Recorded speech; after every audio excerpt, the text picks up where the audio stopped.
ದೊಡ್ಡಗದ್ದವಳ್ಳಿಯು ಹಾಸನ ಜಿಲ್ಲೆಯ ಒಂದು ಹಳ್ಳಿ. ಇದು ಹೊಯ್ಸಳ ಶೈಲಿಯ ಪುರಾತನ ಮಹಾಲಕ್ಷ್ಮೀ ದೇವಸ್ಥಾನಕ್ಕೆ ಪ್ರಸಿದ್ಧಿ. ಹಾಸನದಿಂದ ಬೇಲೂರಿಗೆ ಹೋಗುವ ರಸ್ತೆಯಲ್ಲಿ 16 ಕಿಲೋಮೀಟರ್ ಸಾಗಿದರೆ ದೊಡ್ಡಗದ್ದವಳ್ಳಿ ಸಿಗುತ್ತದೆ. ಇಲ್ಲಿಯ ಪ್ರಮುಖ ಆಕರ್ಷಣೆಯಾದ ಮಹಾಲಕ್ಷ್ಮೀ ದೇವಸ್ಥಾನವನ್ನು ಹೊಯ್ಸಳ ರಾಜ ವಿಷ್ಣುವರ್ಧನನ ಆಳ್ವಿಕೆಯಲ್ಲಿ ಕ್ರಿಸ್ತಶಕ 1114ರಲ್ಲಿ ನಿರ್ಮಿಸಲಾಯಿತು. ಈ ದೇವಾಲಯವು ಚತುಷ್ಕುಟ ದೇವಾಲಯವಾಗಿದೆ. ಚತುಷ್ಕುಟ ಎಂದರೆ ಒಂದೇ ಜಗತಿಯ ಮೇಲೆ 4 ಮುಖ್ಯ ಗರ್ಭಗುಡಿಗಳು ಮತ್ತು 4 ಮುಖ್ಯ ಶಿಖರಗಳಿರುವುದು. ಇಲ್ಲಿ ಕಾಳಿ, ಮಹಾಲಕ್ಷ್ಮಿ, ಶಿವಲಿಂಗ ಮತ್ತು ವಿಷ್ಣುವಿನ ವಿಗ್ರಹಗಳಿವೆ. ಈ ದೇವಾಲಯವು ಭಾರತೀಯ ಪುರಾತತ್ವ ಸರ್ವೇಕ್ಷಣದ ಸುಪರ್ದಿಗೊಳಪಟ್ಟಿದೆ. 1958ರಲ್ಲಿ ಕೇಂದ್ರ ಸರ್ಕಾರವು ರಾಷ್ಟ್ರೀಯ ಸ್ಮಾರಕ ಎಂದು ಘೋಷಿಸಿದೆ.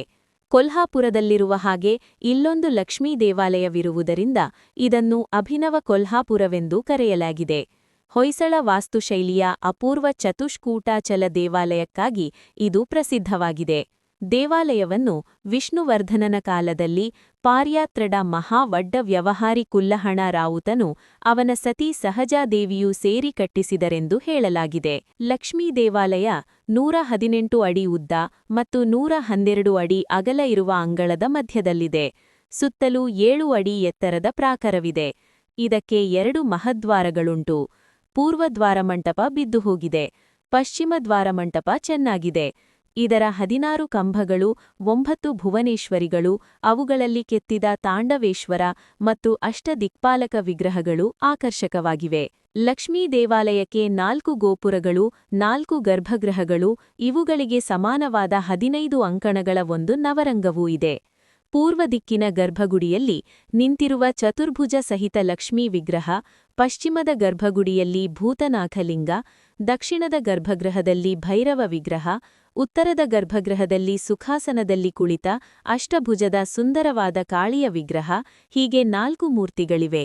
ಭೈರವ ವಿಗ್ರಹದ ಪೀಠದ ಮೇಲೆ ಗರುಡ ವಿಗ್ರಹವನ್ನು ಕೆತ್ತಿರುವುದರಿಂದ ಮೊದಲು ಇಲ್ಲಿ ವಿಷ್ಣು ವಿಗ್ರಹವಿತ್ತೆಂದು ಊಹಿಸಬಹುದಾಗಿದೆ.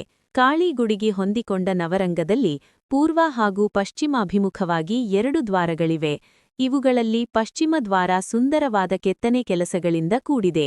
ಇದರ ಬಾಗಿಲು ಪಟ್ಟಿಕೆಗಳಲ್ಲಿ ವೈಷ್ಣವ ದ್ವಾರಪಾಲಕರ ವಿಗ್ರಹಗಳನ್ನು ಕೆತ್ತಲಾಗಿದೆ. ದೇವಾಲಯದ ಹೊರಗೋಡೆ ಮೇಲೆಲ್ಲ ಸಣ್ಣ ಗೋಪುರಗಳನ್ನು ಹೊತ್ತುಕೊಂಡ ಸ್ತಂಭಿಕೆಗಳನ್ನು, ದೇವಕೋಷ್ಠಗಳನ್ನು ಕೆತ್ತಲಾಗಿದೆ.